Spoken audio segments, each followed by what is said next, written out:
প্রিয় পরীক্ষা প্রত্যাশী ভাই ও বোনেরা, আসসালামু আলাইকুম। অর্ধবার্ষিক পরীক্ষা অর্থাৎ দ্বিতীয় প্রান্তিক মূল্যায়ন 2025 শ্রেণী চতুর্থ, বিষয় গণিত। প্রথমে আমরা আলোচনা করব প্রশ্ন 1 থেকে। বহু নির্বাচনী প্রশ্নের উত্তর খাতায় লেখো।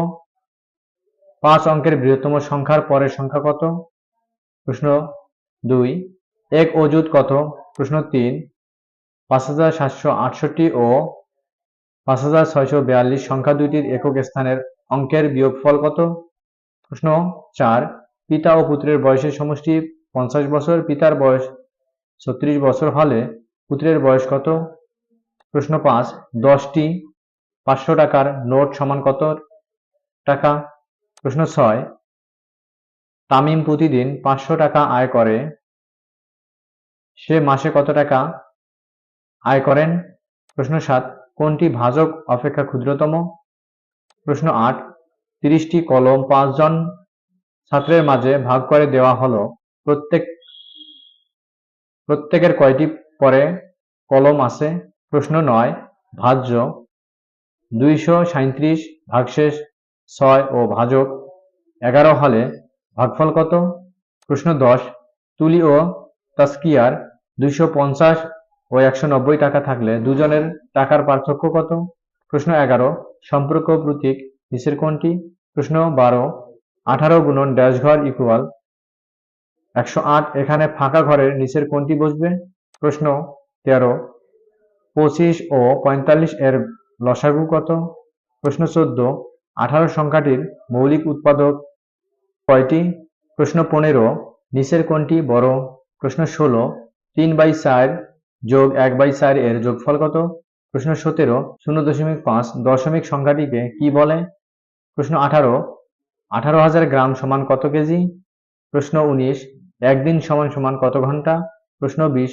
নিচের কোনটি 7 সংখ্যাটির টালি চিহ্ন লেখা হয়? প্রশ্ন 2। শূন্যস্থান পূরণ উত্তরপত্রে লিখো। প্রশ্ন 1। 87,902 সংখ্যাটিকে 9 এর স্থানীয় মান কত? প্রশ্ন 2। সাদিককে 5009 লিখতে বলা হলো, সে 50,009 লিখল, সে কত বেশি লিখল? প্রশ্ন 3। একটি হাঁসের মূল্য 235 টাকা, 12টি হাঁসের মূল্য কত? প্রশ্ন 4। দুইটি কলমের দাম 24 টাকা হলে একটি কলমের দাম কত? প্রশ্ন 5। 7 গুণন 8 বিয়োগ 6 যোগ 6 ভাগ 2 সমান সমান কত? প্রশ্ন 6। 1 থেকে 10 পর্যন্ত মৌলিক সংখ্যা কয়টি? প্রশ্ন 7। 7/9 বিয়োগ 5/9 এর সমান কত? প্রশ্ন 8। একটি ত্রিভুজের বাহু 9, এক সমকোণ কত ডিগ্রি? প্রশ্ন 10। কোণের আকৃতি পরিমাপের একক? প্রশ্ন 3। সংক্ষেপে উত্তর লেখো। 1। 31,024 সংখ্যাটির কথায় লেখো। প্রশ্ন 2। 3 অঙ্কের ক্ষুদ্রতম সংখ্যা ও 2 অঙ্কের ক্ষুদ্রতম সংখ্যার পার্থক্য কত? প্রশ্ন 3। মিমের বর্তমান বয়স 17 বছর, 3 বছর আগে তার বয়স কত ছিল? প্রশ্ন 4। একটি আনারসের দাম 30 টাকা ও 3 ডজন আনারসের দাম কত? প্রশ্ন 5। সহজ পদ্ধতিতে গুণ করতে 102 গুণন 11 এর হিসাব লেখো। প্রশ্ন 6। এক হালি ডিমের দাম 28 টাকা হলে একটি ডিমের দাম কত? প্রশ্ন 7। নিঃশেষে বিভাজ্য না হলে ভাজ্য নির্ণয়ের সূত্র লিখো। প্রশ্ন 8। 5টি পেন্সিলের দাম 60 টাকা হলে 9টি পেন্সিলের দাম কত? প্রশ্ন 9। পিতার বয়স পুত্রের বয়সের 5 গুণ অপেক্ষা 5 বছর বেশি, পুত্রের বয়স 12 বছর হলে পিতার বয়স কত? প্রশ্ন 10। বৃহত্তম 9 সম্পর্কটি প্রতিটি লেখো। প্রশ্ন 11।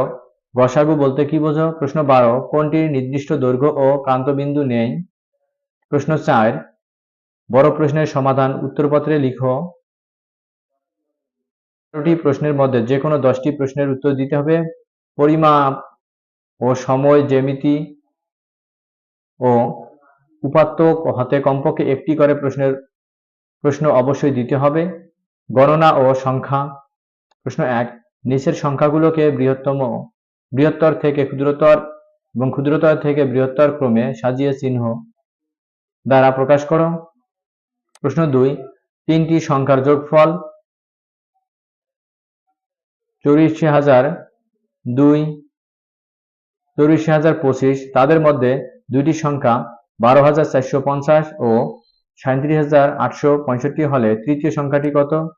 প্রশ্ন 4, যদি তুমি একটি মাটির ব্যাংকে প্রতি মাসে 265 টাকা জমাও তবে এক বছরে তুমি কত টাকা জমাতে পারবে? প্রশ্ন 4, 500টি পেন্সিল থেকে তুমি প্রতি বক্সে 12টি করে পেন্সিল রাখলে কতটি বাক্সের প্রয়োজন পড়বে এবং কতটি পেন্সিল অবশিষ্ট থাকবে? প্রশ্ন 5, পিতা ও পুত্রের বয়সের সমষ্টি 55 বছর, পিতার বয়স পুত্রের বয়সের 4 গুণ, পৃথকভাবে পিতা ও পুত্রের বয়স কত?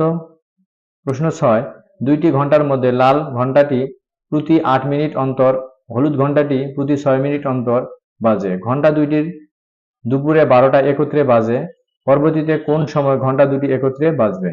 প্রশ্ন 7, একজন কৃষক তার সবজি ক্ষেতে 1/3 অংশ ধনেপাতা, 1/6 অংশ লাল শাক এবং 3/6 অংশ কাঁচা মরিচ চাষ করে। কৃষক তার ক্ষেতে মোট কত অংশ চাষ করেছেন? পরিমাপ ও সময়। প্রশ্ন 8, আহাদ তার পরিবারের জন্য 1.5 কেজি মাংস কিনল, তা থেকে কিছু পরিমাণ মাংস খাওয়ার পর 895 গ্রাম অবশিষ্ট রইল, তারা কতটুকু মাংস খেয়েছিল? কেজি এবং গ্রামে প্রকাশ করো। প্রশ্ন 9, নিঝুম এর বয়স 12 বছর 7 মাস এবং জিসানের বয়স 14 বছর 0 মাস, নিঝুম ও জিসানের বয়সের পার্থক্য কত? জ্যামিতি। প্রশ্ন 10, একটি ত্রিভুজের বাহু তিনটির দৈর্ঘ্য 9 সেমি, 7 সেমি ও 5 সেমিমিটার। ত্রিভুজটি অঙ্কন করো ও অঙ্কিত চিত্রের বৈশিষ্ট্য লেখো। প্রশ্ন 11, একটি সমবাহু ত্রিভুজে 3 বাহুর সমষ্টি 15 সেমি, ত্রিভুজটির প্রত্যেক কোণের সমষ্টি 60 ডিগ্রি হলে ত্রিভুজটির অঙ্কন করো এবং অঙ্কিত ত্রিভুজটির দৈর্ঘ্য লিখো। প্রশ্ন 12, কোন বিদ্যালয়ে চতুর্থ শ্রেণীর শিক্ষার্থীর গণিতের প্রাপ্ত নাম্বার ও শিক্ষার্থী সংখ্যা নিচে দেওয়া হলো। প্রাপ্ত নম্বর 66, 58, 80, 33, 75, শিক্ষার্থী সংখ্যা 4, 2, 5, 1, 3। ক, সবচেয়ে বেশি নম্বর পেয়েছে কতজন শিক্ষার্থী? খ, প্রদত্ত সারণীটি টালি চিহ্ন দিয়ে প্রকাশ করো। গ, মোট শিক্ষার্থী সংখ্যা কতজন? প্রশ্ন 13, একটি ফলের ঝুড়িতে 5টি আপেল, 4টি কলা, 6টি পেয়ারা এবং 7টি আনারস আছে, এগুলো টালি চিহ্নের সাহায্যে প্রকাশ করো। আমরা মূলত তোমাদের জন্য এগুলো নমুনা প্রশ্ন হিসেবে শেয়ার করলাম। তোমাদের গুরুত্বপূর্ণ দ্বিতীয় প্রান্তিক পরীক্ষার যে প্রশ্নপত্র তার আঙ্গিকে আমরা এখানে সাজানোর চেষ্টা করছি। এ ধরনের ভিডিও পেতে চ্যানেলটিকে সাবস্ক্রাইব করবা এবং ভিডিওটি ভালো লাগলে অবশ্যই ভিডিওতে একটি লাইক দিয়ে করবা। কোনো বিষয় জানার থাকলে কমেন্ট বক্সে কমেন্ট করতে পারো। ধন্যবাদ।